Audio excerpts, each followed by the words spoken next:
morning, friends. First of all, I would want to congratulate our students who have cleared the main examination for the UPSC 2025 CSC.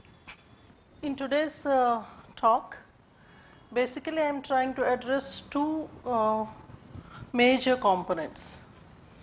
As students were generally asking about a talk on fears and apprehensions that they have been having towards this interview. That is one part that I wanted to talk about. Followed by a special talk on anthropology as an optional subject. So how exactly you should be preparing for the interview. That is something that we would be talking about in the second part of our talk today. At the outset, let me tell you this. The personal interview related information, etc. Several of you might have been talking to your seniors. You have been watching a lot of interviews, etc. in the social media platforms and all that stuff. So you must have had a lot of talk, a lot of discussion about this. But then what you have to understand is this is a very personalized thing. Your personal details and your background. So you are not same as the others. So the questions that could be asked are specific to your background. Say for example, if somebody who is a fresh graduate and who was not into any kind of regular employment so far, and compare it to somebody who has already been working, maybe in the government, maybe in the private sector, etc. So the kind of expectation the board has from both these students, both these aspirants would be very much different. And hence do not try to have a comparison and sort of having a negative kind of a feel. So comparison we can do, but at what level we would be seeing that. So I would be beginning with this. I mean, as I'm talking, let me also tell you, those of you who are online, you can put your questions in the chat box so that I can take the questions from there. Secondly, as I generally do for the students going to the interview, based on the state from there they come. So for the students coming from, say, Maharashtra, we have a set of things that they have to study. Some of them which are very generic and some which are specific.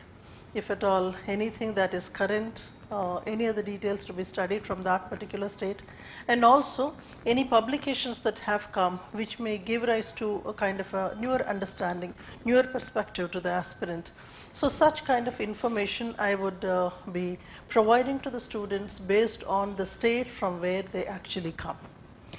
And hence, if at all you are from some particular state, etc., you need information. You need information or what are all the questions that might come from that state. You can, you can get in touch with me so that I can help you out. This is a routine thing that I generally do. Yeah, coming to the first part of our talk today, that is, what are the major apprehensions, major fears people have when they go to the interview. Before I start to talk about it, there is this topic which yesterday I had published in our website, in the blog.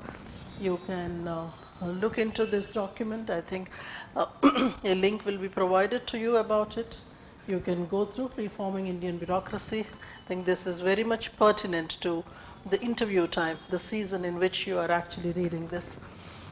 Such kind of articles which are thought-provoking, which have relevance in the question, asking of the questions in the UPSC, such kind of topics I would keep helping you out so that you are actually trying to start to think in a different perspective. And you would be preparing yourself for a kind of surprise element out there. So let us begin with the fears that students might generally have with that. I mean, certain are look to be very simple, And I'm saying once again that several of these kind of apprehensions, fears, practices that you should be doing for your interview, you must have read a lot, or you must have heard, because when you start to hear, there's so many mouths that start filling your ears, so you have been hearing. In this talk, though, there are certain general things, certain particular things, you can apply your genius to identify what is the thing of necessity for you. So you can take from my talk to that extent. So fear of failure, I think, see, when you're coming to the interview stage after clearing your prelim and main, you might be caught in two different circumstances. One is that you are overwhelmed and suddenly you feel at the top of the world. And secondly, perhaps you are now in a much more stress and intimidation, because this is one step, this is one step that would make you cross that huge river, and then you are going to the other side, never to look back. So this kind of a fear, I think, yesterday the student was telling that there is much more fear than what he was feeling when he was writing the main exam. Truly so, as you are moving up, there is much more fear, much more responsibility. But then let me tell you, I think this is the time you celebrate. Celebrate not in the other sense, celebrate learning, celebrate putting forth your perspectives. So the interview dates are already announced for the first phase of students. So if at all you are there, some of you have started already getting in touch with me and kind of, so if you are there in the first phase, you start to interact. I have these one-to-one sessions wherein we try to chit chat, we try to develop ideas, and that is how you actually get to understand what is the best way to respond. So some of you guys started to write down the kind of answer, the kind of response you would want to give in the interview, and we have been talking about it. This is the best way, pick up a question and then try to generate an answer and write the response or type the response. When you are writing or typing, you are going to be much more formal and careful. So the usage of the terms, usage of the proper vocabulary would help you in the interview. So writing down the answer for the interview questions is also very, very important.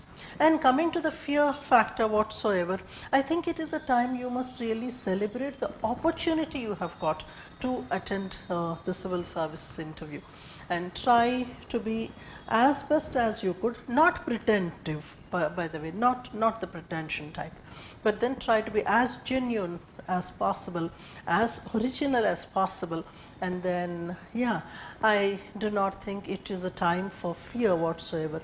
And the girl was saying yesterday that there's a lot of stage fear, and hence not really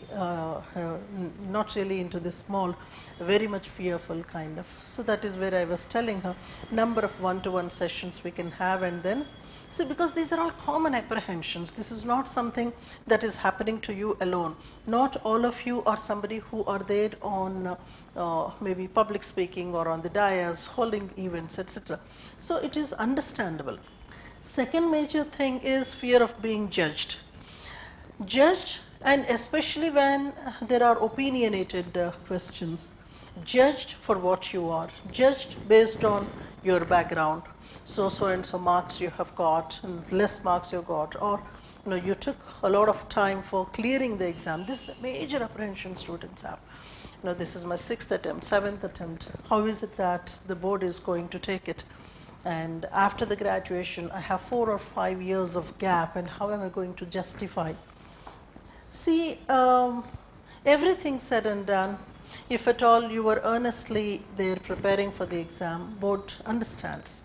You need not have to worry about it, because you may, based on the situation there, you may have to communicate that this is the exam that requires a lot of preparation, and then perhaps it was taking time for you and you were trying to make it happen, and then you were engrossed in it.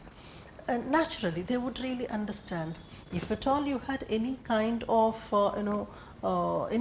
part-time or full-time, whatever employment that you must have done for a brief period of time, that jolly good you can.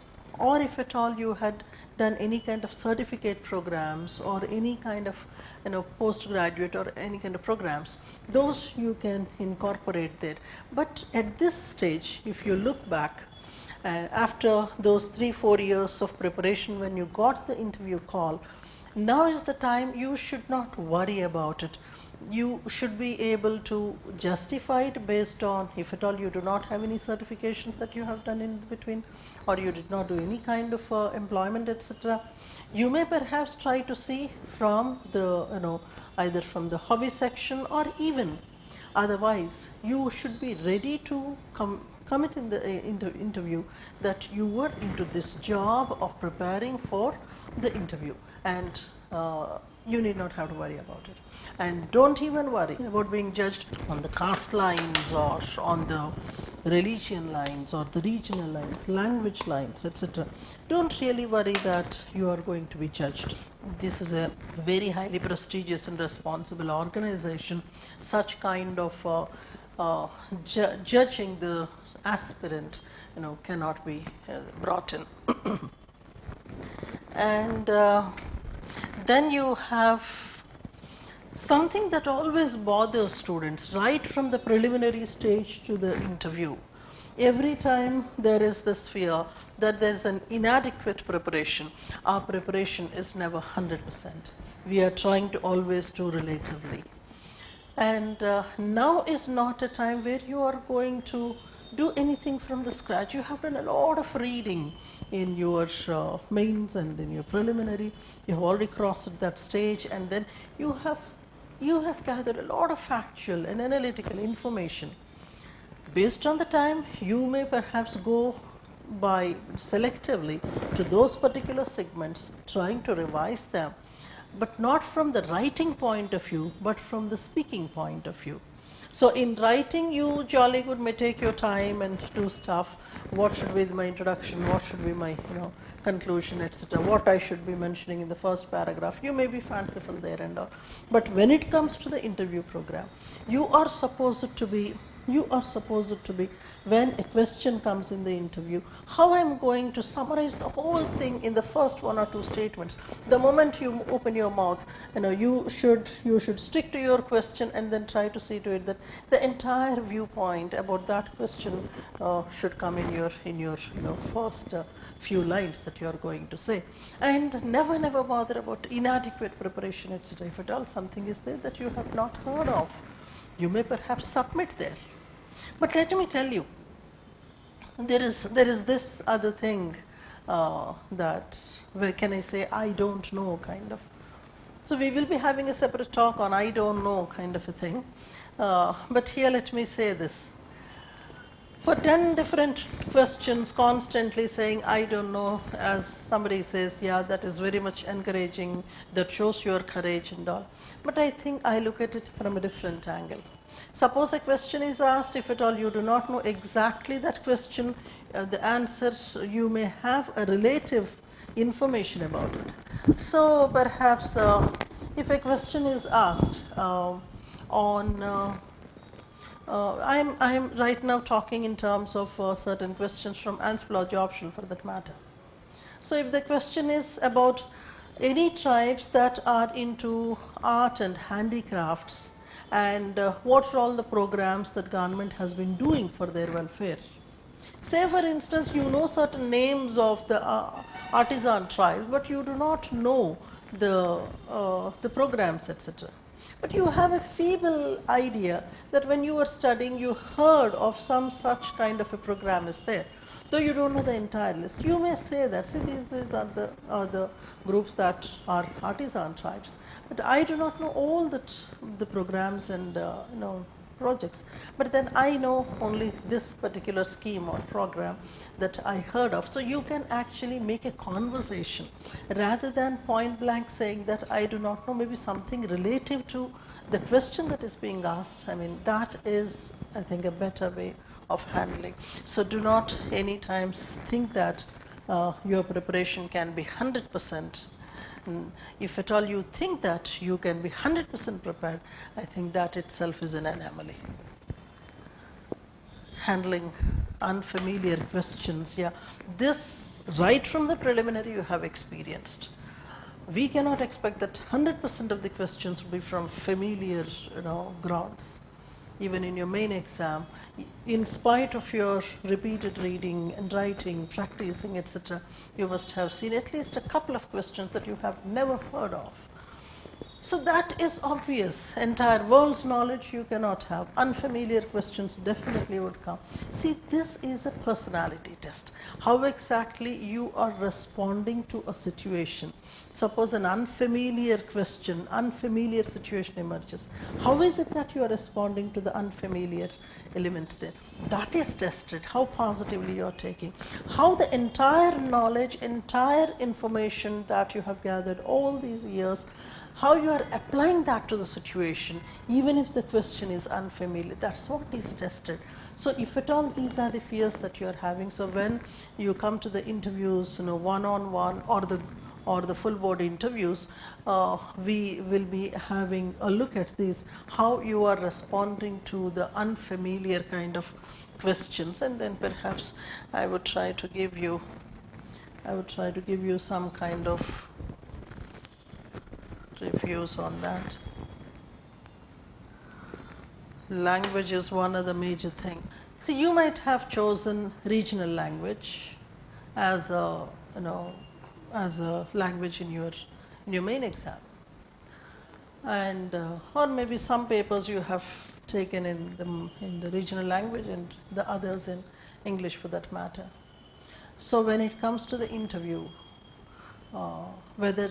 whether you are fluent or not, and that kind of a language barrier, whether I can get the proper vocabulary or not, that's a major fear. Not to worry about it. Be as simple as possible. And if at all you're from the Hindi belt, bilingual people keep talking. But then when it comes to any regional language, you are supposed to stick to the English language only or the regional language only. Here the problem would be whether I can go for interlocutor, translator, or should I do the job all by myself. Opinions vary here because it all depends on how your translation is reaching the board.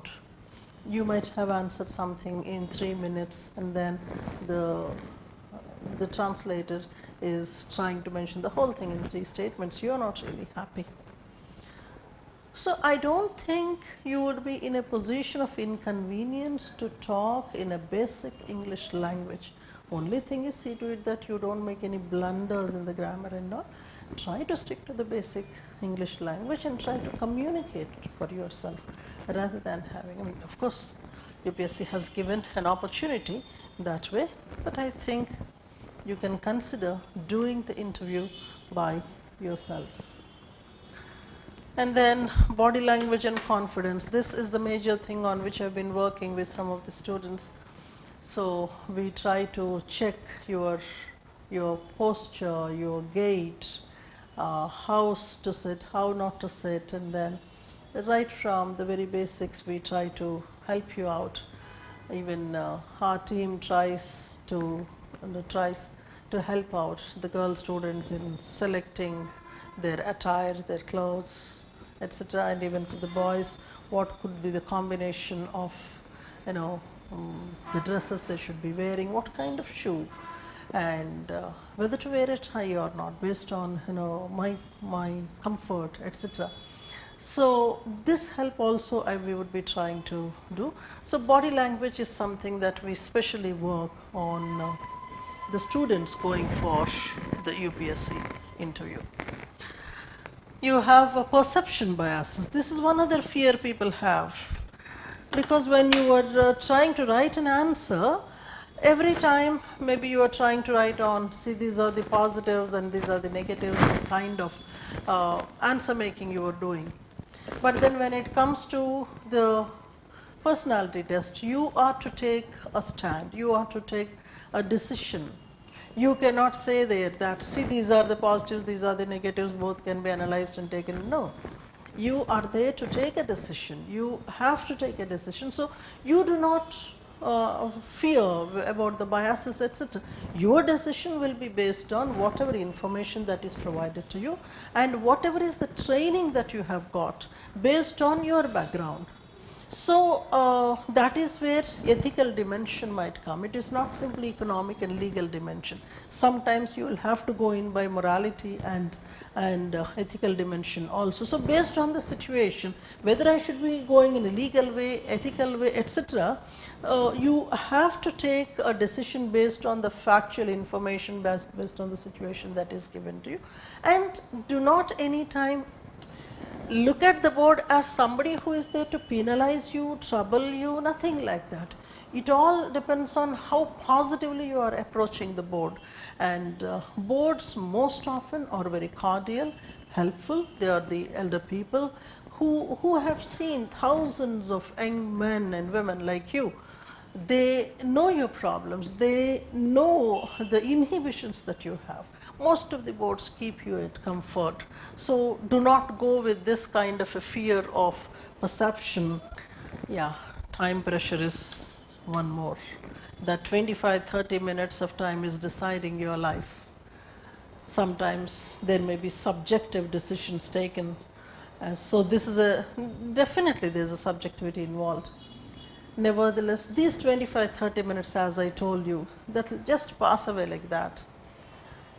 When you give those 2 or 3 or 4 mock interviews, don't do it too much. That's not really correct.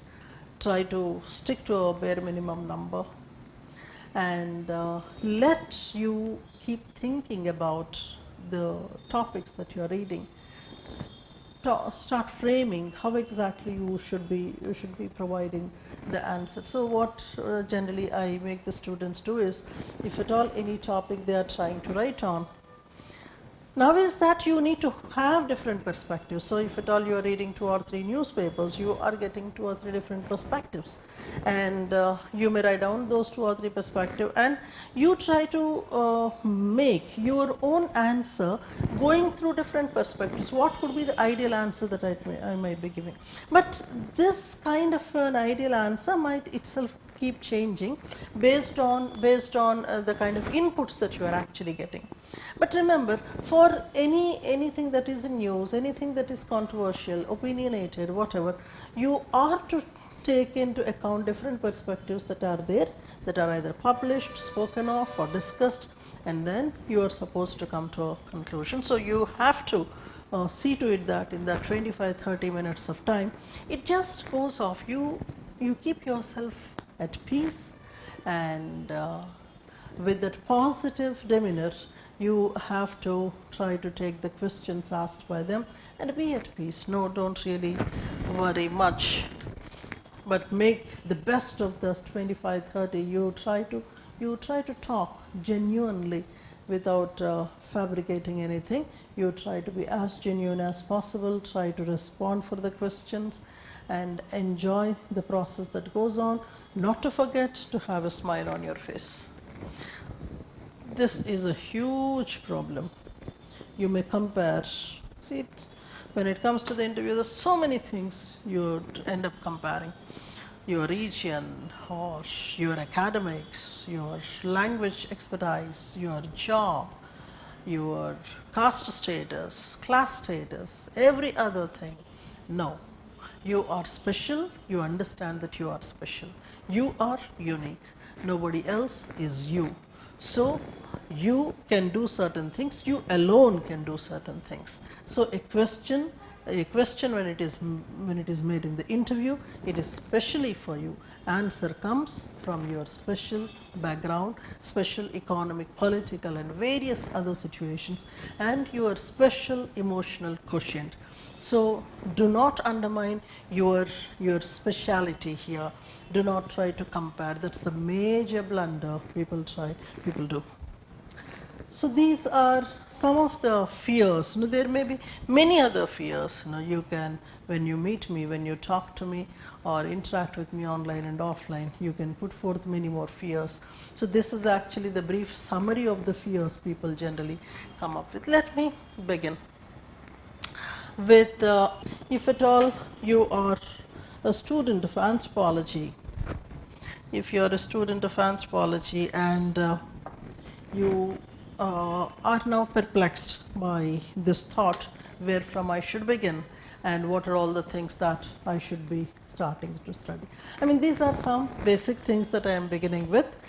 We will have a detailed discussion. The three major questions students have been constantly coming to me asking, what should I say, why did I choose anthropology as an optional, and then which thinkers have influenced me or which theories have influenced. These are anyway the basic things that you should actually be, first things that you should be preparing. How can you apply the knowledge of anthropology in administration? This is where a plethora of questions are going to come. Apart from this, I will also be talking about several other questions you should be preparing for. I should not be saying questions, several other maybe situations that are presented to you and you have to respond.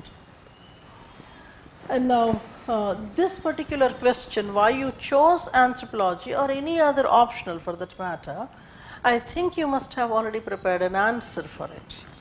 And always remember, no answer is 100% perfect answer. It all depends on how you communicate to the board and how you are able to convince them. So if at all you have chosen this subject because of its scoring nature, maybe perhaps. And if at all you did not choose your parent discipline, say medical science, electrical engineering, whatsoever, you did not choose your parent discipline because of certain factors, that is the subject is too huge and to revise the whole thing in a brief period of time, you thought it would be better to have a subject that can be done at an easy, in a shorter time. See, but then you should be able to answer the supplementary questions as well. After spending 4 or 5 years on a huge subject, now you are keeping that aside. It's a different story that you are already keeping aside that profession. But yes, sometimes silence may also be an answer. But then be genuine here if at all you think that this optional was giving you the good scores to score better in the UPSC. Because you see, when UPSC was giving 20 odd subjects for the optional subjects, they did not try to restrict that only students who have studied say mathematics can only take mathematics, or who studied electrical engineering, only they can study, they can take up the option of electrical engineering. That kind of a condition was not actually imposed by UPSC. As long as that condition is not imposed, it means that anybody can take any optional subject. So that you should keep in mind. And yeah, we will be talking about the other things gradually. So basically speaking, you may be preparing on 3 fronts. What are the current issues, controversial or whatsoever, and then the profile of the student and the basic concepts. Actually what I put it as, if you are a student of anthropology, there can be one that is certain general set of areas to prepare. Secondly, individual specific. So when I say general set of areas, they can be related to certain core concepts. We'll see what core concepts, and an understanding of theoretical paradigms, applications. Now in the core concepts, maybe perhaps everything said and done, people must have come across ideas like cultural relativism. I am only trying to pick up a couple of them. Many more we will be talking when we personally meet and do the discussions. And one should be able to be ready to have, of course you would be revising the whole thing, but what are you really fond of? This is what we were discussing yesterday with a couple of students. What are you really fond of among the theories, and which is the thinker, who is the thinker that had left really, unforgivable mark on your personality? And of course, how different branches of anthropology or the understanding of anthropology can be applied to various situations. The situations may be, development of the society, or it may be caste-related issues, or it may be particular kind of conflicts that are there in the society, or specific technological kind of, questions. So, when we are seeing this, you have to actually look at those three major things as a part of general set of areas. Now let me say this, when you are preparing for your interview, our expectation is that you should be able to generate some kind of a talk on every small element that is incorporated in your syllabus. So the thing is, you pick up your syllabus document, go to every word that is there in the syllabus document, try to recall, don't try to now Google, don't try to prepare notes and all that stuff. No, you try to look at every word that is there in your syllabus and try to recall what exactly you know about that particular term. Apart from that, whatever core areas are there. Say for example, let me tell you this. So we were talking to two students the other day. One of them, I'm not trying to name for the kind of secrecy that I have to maintain. I do not want to reveal the names and all. But then the two students, one of them has been working in the research orientedness in anthropology. The student is working in Andaman Nicobar, and the other student is there who had been working in the forces in certain red corridor regions. Both of them have been highly influenced by anthropology. Both of them have been using anthropological concepts to either respond to the situation or to advise or to take a decision. So what is happening there?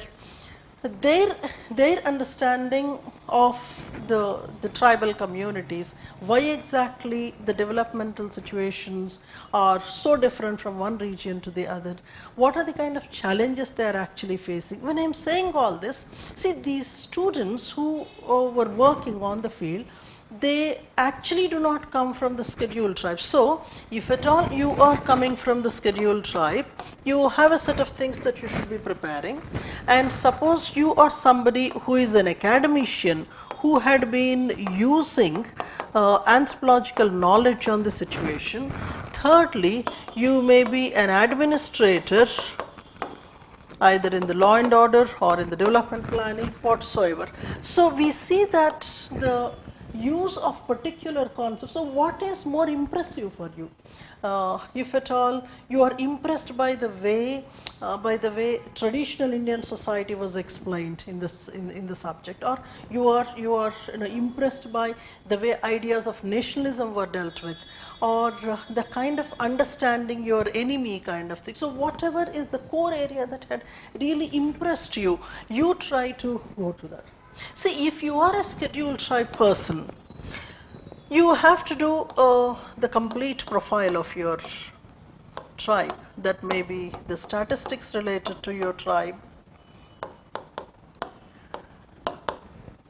and various other things such as what are the criteria, what are the controversies that are there, and then we are talking about creation of separate subgroups in the scheduled tribes, and what are the problems related to emergence of elitism in the scheduled tribes. This is one that is about your tribe, but then in a general format you are trying to do. Specifically for you, if you are somebody who had been benefited by the governmental programs, you have studied in the say tribal schools, tribal hostels, etc. You made use of certain governmental initiatives. I think you should be specially preparing on them. And There is something else. The other day we were working on this. Sometimes what happens is similar or the same term is used for more than one populations that live in different places. Say Koya tribe, for example. Koya is there in Lakshadweep. Koya is there in the northeastern, northeastern AP. So these two are two different groups, not the same one. So in such cases, what kind of measures, what kind of comparisons would come, and how is it that the same title can be given from two different regions, kind of.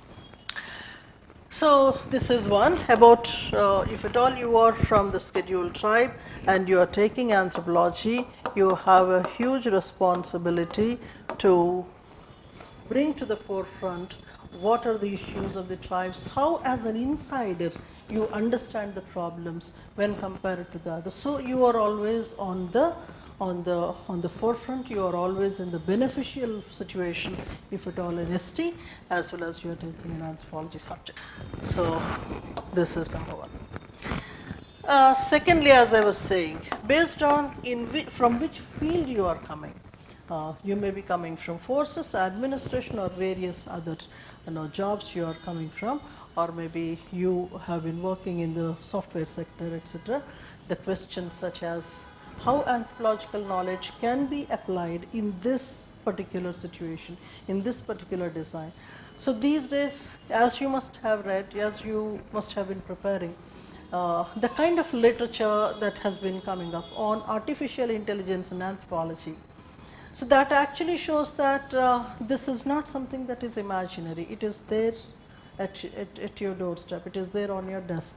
The application of artificial intelligence and anthropology, that kind of a combination.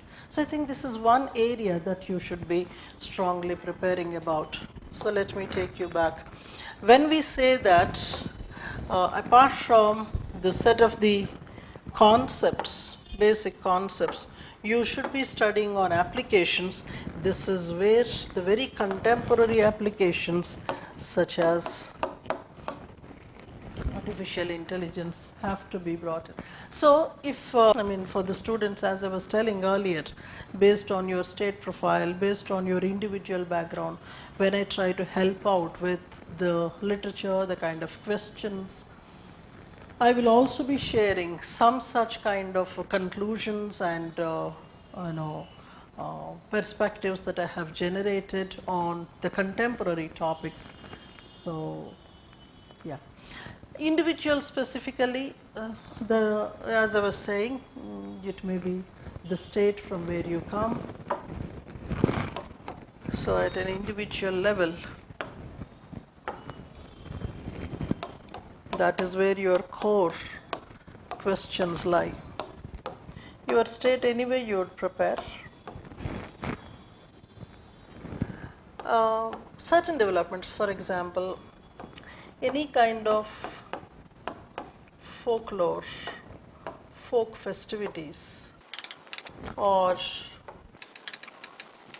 intellectual property, local knowledge. Suppose your state has, for example, pastoral tribes, artisan tribes, and you come from a particular state, particular district. So the other day we were talking to this girl, Paharganj, UP, and we were trying to generate a profile of different tribes there. See, don't think that bringing about factual information in the interview is not really correct. Don't be under that impression. As somebody was saying, facts and all we have already given in the main examination. Here is, it's not required. It's not like that.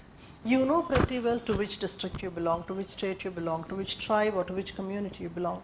And getting factual information about all those elements, and if at all you are able to take it to the exam, not in terms of, not in terms of decimals, etc. When you are writing in the main examination also you are trying to approximate and do. Here also you can talk authentically with the factual information.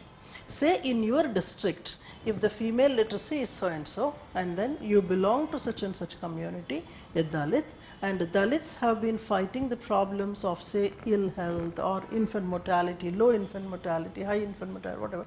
The numbers, etc., if at all you are able to get to the board, it is really appreciable.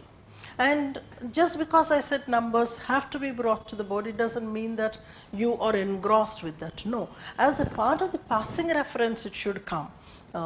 Sometimes, there are questions, especially on the statistics. You may or may not be having all the statistics, but the vital ones you have to have. There is no second thought about it. So, at an individual level, you have to know which are all the tribes that are there, the caste politics, and any other kind of applications from your. So, for example, there is this boy who studied his biotechnology in masters. So he is trying to write this exam. So there is a whole lot of combination of his genetic knowledge and where exactly he can apply in the exam. And that's where the question we were trying to prepare on the genetic information, especially from the point of view of anthropology. How is it? What kind of questions can be made there? And the current kind of things on which I have to tell you something. See, most of you might have studied for your main examination, depending on your class, depending on the information that was given by the teacher, or maybe perhaps some kind of a note making you have done or your senior had done, whatever. There might be hardly a few people who might have done the original textbook reading, if not in cover to cover, but in bits and pieces. Now, some of you are coming up with this, now what is the book that I should read? Should I read Ember? Should I read this? Don't really bother about all that. See, right now, if at all, you're going to the interview and the question about what books you have read, they need not be conventional books. Try to look for something that is more contemporary and more issue-based thing, or the one that is not on the lines of traditional anthropology syllabus whatsoever. The books that are related to anthropology, but they're not the regular study material whatsoever. So these you can. As you are preparing for your main examination, I have given to you the list of several books. I thought today I will bring to you a couple of them. Some that were published in 2023, 22, etc. This is one, Adventures of Aidland. I insist this particular book to be at least done for, the synopsis of the book, or at least the preface and the introductory chapter has to be done. This is about how the international development, the funding that is coming from different organizations, how exactly it is changing the discipline of anthropology, and how exactly it is contributing to the development of the said subject. So this is one, if at all possible, you try to go through a couple of other books also, and if you think that this genre you do not like, several other genres, if you want, you can feel free to approach me so that I can put you across to some other books. This is one more, that is the biographical account of Indian anthropologists, if at all. This is also useful for your actual main examination. If you are a student who are attending this talk, though you're not going to the interview, I think it is for you. You can perhaps read this book for your main examination, and of course for the interview you can look into several anthropologists, and if at all those anthropologists, they come from your region, your state, pay special attention to them. And this is one book I wanted to bring to your consideration. And one more, Professor Mutatkar. Those of you, if at all you have studied anthropology in the university, Mutatkar sir's name, I think it is very much popular and you must be knowing. and that is the book Anthropological Paradigm for Policy and Practice. So this is case studies for practicing anthropology. Let me tell you, if you are a student of anthropology in general, maybe a teacher, maybe a student, an aspirant for civil services, this book can give you the whole lot of case studies. So from the cases, you can perhaps prepare for your interview. You need not worry about finishing all these books. You can bits and pieces flip through, and some writers, the reason why I have suggested these books is these are the ones you need not have to read from cover to cover.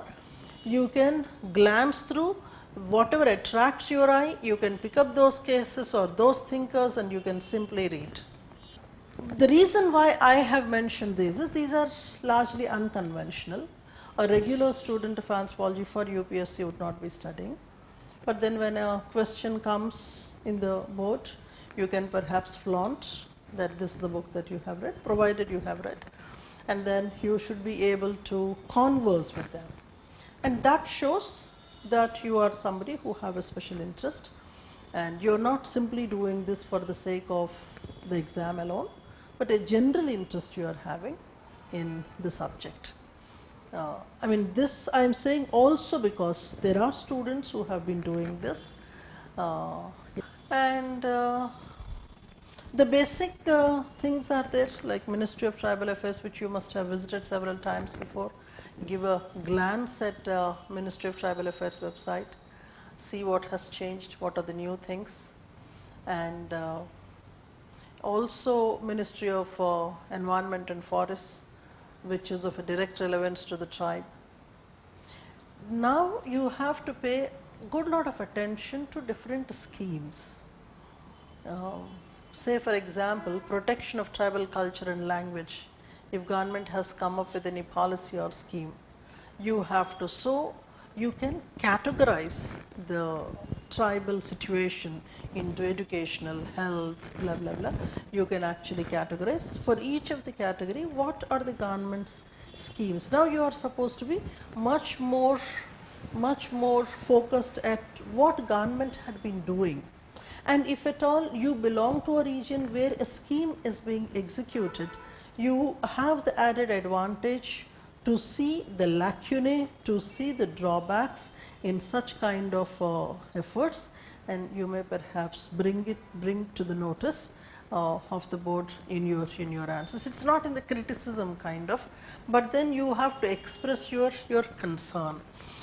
So that is how it is. What I said so far, there are a couple of other books that I was bringing. This is something, Nation Building in Indian Anthropology. These are the controversial topics, nation building or communalism in anthropology. Whether I can take up this question while I am writing a main exam, that was a puzzle. But when it comes to the interview, these are the kind of questions that are posed to tease. And if at all a person with sociological, anthropological knowledge is there in the board, these kind of questions are pertinent, and all the more so because these are the new publications that have come, and board must have already gone through. And so beyond the colonial encounter, nation building in Indian anthropology. So opinionated questions when they are there in the board, you try to see in which paradigm you would want to go. Because as let me bring to you, let me once again remind you of this. When perhaps you were studying for the main exam, you must have come across this, how the ethical dimension within the subject was changing, how the opinion in the context of nation and nation building was changing in anthropology. Meaning that here when the questions are asked, all that theoretical discussion, practical discussion that you must have had, that should be reflected in your answer. So controversial things such as communalism, nationalism, regionalism, linguism kind of situations, because after all, as administrators, when you have to deal with them, on these particular questions, you should be having, say also, you have that huge lot of concern for the northeastern populations, how exactly the inclusion of them into the mainstream society is happening. See, when I'm using this word mainstream and northeast, that itself is, creating the division there. So you are actually to see how exactly the inclusion policies have to be designed. With the kind of information, with the kind of understanding of anthropology that you have, you will be in a better position to handle such kind of questions. So what I should be doing is, whoever is actually coming in contact and uh, approaching me, I will try to list out several questions based on your background, and of course certain general questions also, and state specifically certain articles would be, links may be provided, or summaries of the articles would be provided, because I think now is the time when people are in a hurry. People say that, oh no, I don't have time to read an article of 10 pages, kind of. So wherever necessary, I think this can be provided, but I insist that you try spending some time on the gentle reading of such topics. That is also very, very important. Be relaxed, and yeah, I have to also tell you this. There are two different kind of sessions that I will be doing. That is one-on-one sessions, and then we have the full board mocks. And one-on-one we have already started doing, and if at all you would want to take the advantage of that, you can start working with me. And anything else is there, you can contact us. And yeah, those are a few things that I actually wanted to tell you. There are a couple of questions that I brought. Look at that. How can anthropology be used in the conflict resolution? You can try working on that. This was a question we were discussing with a student who is working in the forces and in a state near to the border. So how anthropology can be used in the conflict resolution? Explain with practical examples. So if at all you come from a region where such kind of situations are, that itself would become a case. Otherwise, you should be able to pick up. So this is one example that I am giving. We will be giving you some set of such questions, so that beyond the basics, see, if the board comes up and asks, can you tell us, what caste politics are? You should be able to handle that with the examples of your state, as well as the complex kind of situations such as nation building, challenges to nation building. Or even suppose you are coming from, say, statistics background, and where statistics and anthropology are clubbed together. See, sometimes what might happen is that you prepare so much for your optional subject and nothing on optional is asked in the interview. That may be like, unnecessarily I have prepared so much. No. You do your preparation. If at all there is 1 or 2 or 10 questions there, that advantage will be there. And yeah, there I end my talk for the day, and whoever have joined, I thank you all for joining. And I'm looking forward to work with many more students. And yeah, all the very best. Register for your one-on-one sessions and also for the mocks, both in the online and offline. If you are coming from a region outside Hyderabad or the state of Telangana and AP, if at all you would want to do it in the online, we have the online sessions as well, and offline. Because some people travel and come to attend the interviews. So regularly we see people coming from Rajasthan, Gujarat, etc., come here from Tamil Nadu, Karnataka, etc. They come here, attend the interviews and do it. So if at all you would want to come over here, you book your slots on those particular dates. You can attend your mocks and one-on-one sessions. Have a great time. Don't be stressed out. Be happy, cheerful, and enjoy the moment of your interview, and see to it that you score the best and you are the best. Thank you.